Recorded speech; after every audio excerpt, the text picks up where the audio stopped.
Haklıyım benim söylediğim sözler yadda, laf yukarı katta. Söyleyeyim size neler boş verir kazanmakta, 5 günlük hayatta. Binlerledi adi bir şeyden ötürü yatanlar, zindanda batanlar. Oldu xəlbəti alemi bir-birinə qatanlar, mənliğini satanlar. Kardeşi doğma kardeşine düşman edirlər, ancaq qan edirlər. Bir söz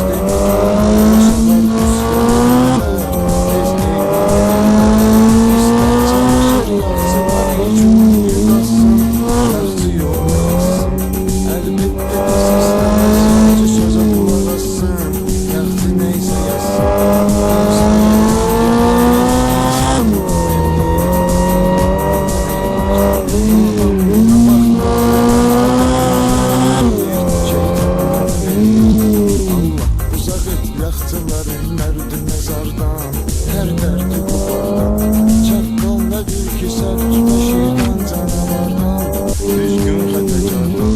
Beylə atmosferiyle gedir hər gecələr, çox sadə cəhərdir.